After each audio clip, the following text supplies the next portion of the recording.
I was single for like 8 years before I decided to finally put myself out there and date again.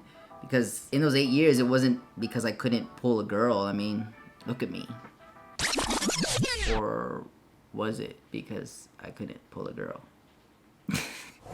Hey yo, what's poppin', Papa? My name is Mickler, and I am on a journey documenting going from single to being married while honoring God in the process.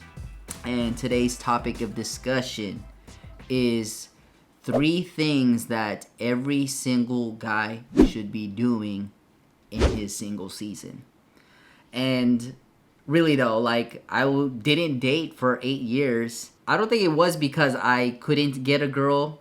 I really was just feeling that in my own heart and my mind, like I wasn't in a place to date again because I still needed to heal. I needed to figure out past traumas and all that stuff and really just spend time with the Lord, where it was just me and him developing that relationship, just seeing his faithfulness and building upon that, and literally forgot like it was years of this process. So I pretty much want to go over 3 things that I did in that singleness season that really helped me prepare me to actually finally put myself out there and start dating. 1, you're going to have to kill the porn addiction so that you can see women rightly. And yeah, bro, I'm freaking going there.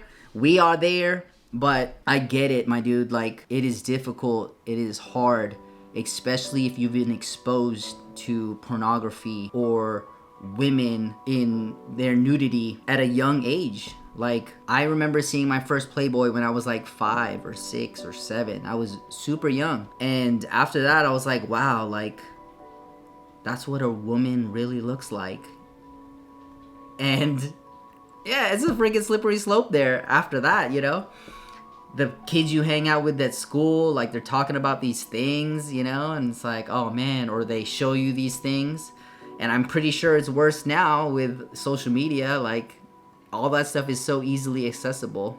With this programming, with this years of just being exposed to all that stuff, like, you are going to have to fight to break this. You are going to have to fight to see women rightly. These women are daughters of the Most High.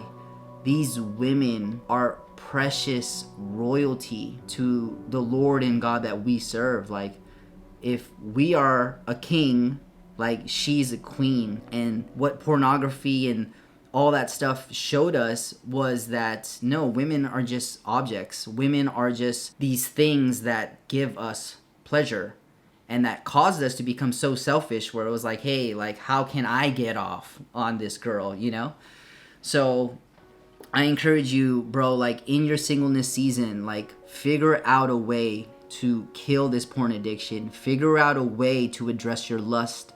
Figure out a way to address the impurity in your life, because bringing that into the dating is going to be hard. It's going to be no-go. Like, I feel like some people, because they have that stuff in their background, like, a lot of people are ashamed and they don't put themselves fully out there because in the background, in the dark, that they have this addiction. For example, like, for me, before I got saved, like, I couldn't look women in the eye. And one of my coworkers called me out on that. She was like, hey, why can't you, like, just look at me?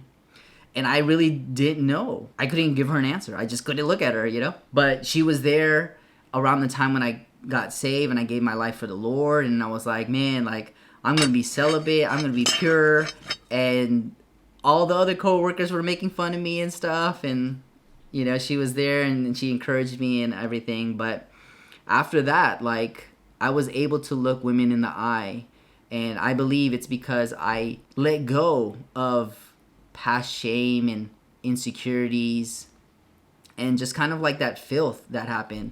Yeah, I still struggled with pornography and all that stuff for years after that, but I think initially, like, as you're working towards this thing, like, it's an important aspect to get rid of, in a sense, during your singleness season. I'm not an expert or anything, but it's been a long time now, probably half a year, maybe even a year. I don't even know.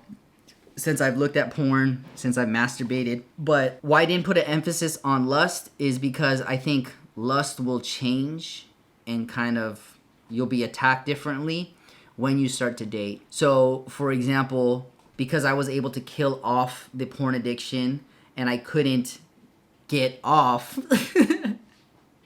by watching a woman on a screen, I literally had to become better and get uncomfortable, put myself out there again, if I wanted to, I guess, even have the chance or the ability to get with a woman.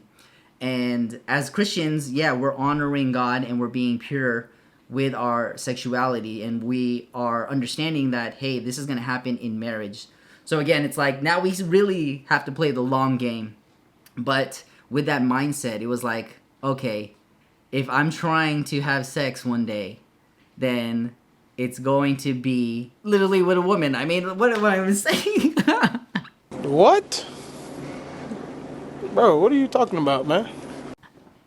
If I am going to ejaculate, there you go. If I'm going to ejaculate one day, it's going to be through sex with a woman that I am married to under the covenant of God. Otherwise, there's no busting whatsoever, unless it's like a, out of your control in your dreams and stuff. But if this video has been helpful thus far in shifting your perspective, your mindset, or if you're just encouraged by my vulnerability with this journey, like this video so that other people who are on the similar journey can come across these videos, and let's build this community together. The second thing you gotta do during your singleness season to steward it well is to regulate your emotions and communicate accordingly. What we need to understand as men is that we can experience emotions on a broad spectrum. And I think Jesus sets a good example when he is there raising Lazarus from the dead with the famous Jesus wept verse, the shortest verse in the Bible. Like, if you go to that section of the Bible, you'll see that Jesus went through like a bunch of different emotions in just kind of like that split second. Like, he experienced, the sadness and the sorrow, and that's why he wept for his friend. And then he started seeing everyone's faith and unbelief, and then he got hella angry and super mad. And then after that, it was like he went and healed Lazarus. So I don't know what emotion he felt, maybe determined or inspired, or I don't know. But in that, you can see like he was going through it. He was feeling through it. Yeah, I think a lot of us men, we experience these emotions, but we tend to just stay there and we close off from it. Like, we aren't able to effectively communicate well those emotions of how we feel. So in the singleness season, learn to, one, regulate and call out these emotions, really get clear, self-aware of what you're feeling on the inside. And then two, learn to communicate those things outwardly on the outside. So with that, I believe you're going to have to get good at confrontation. And confrontation is such like a triggering word. I know a lot of guys and people in general, they're like, oh, I hate confrontation. But I think if we switch the mindset and the perspective of like, hey, confrontation is just a way for one to communicate to another person what their feelings and their thoughts are, but also getting clarification from that other person, then confrontation is like, oh man, I'll confront anyone, It's very uncomfortable. It's very hard. Like, it's not fun to do.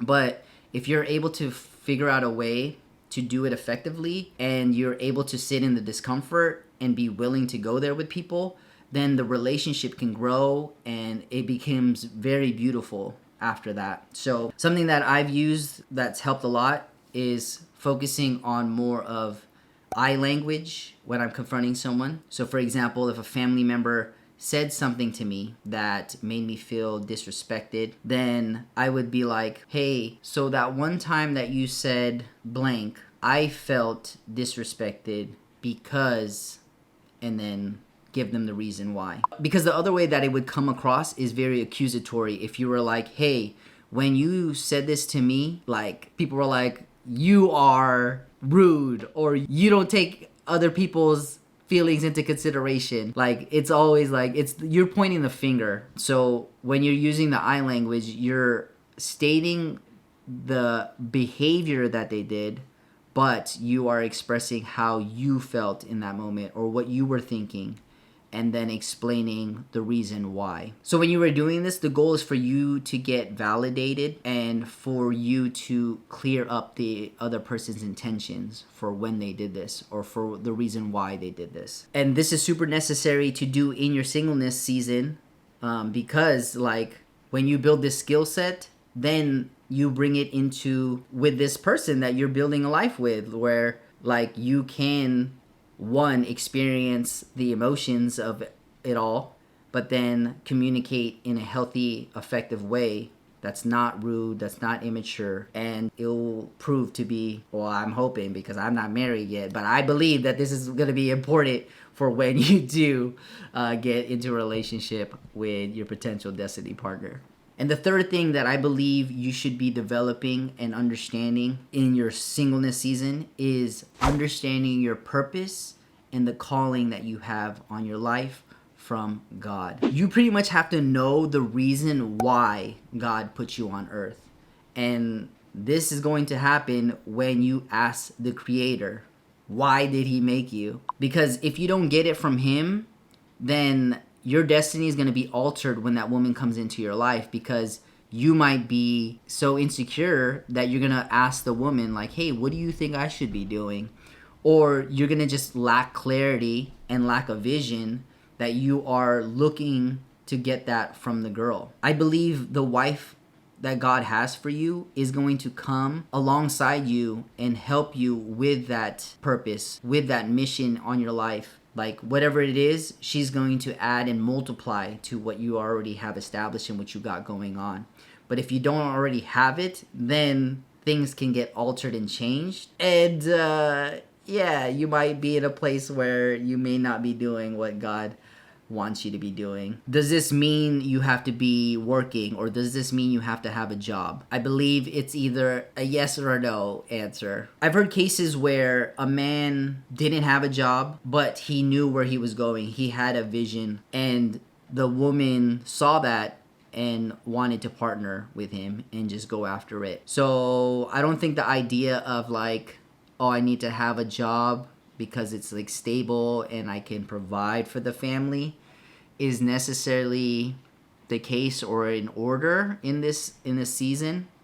It's just understanding like, hey, this is what the Lord is calling me to do and I'm going after it. Now the woman can decide like, hey, okay, like I will partner with you. So I don't think it's about a finances thing, but maybe it is. I don't know. Like maybe I'm being naive. So to recap, bro, the 3 things that as a guy you should be doing in your singleness season is 1, heal off your porn addiction so that you can start to see women rightly. 2, learn to regulate your emotions and communicate accordingly, getting good at confrontation, really. And 3, understanding your purpose and calling from the Lord. I believe if you get these things on lock as a single person, then you'd be ready to date.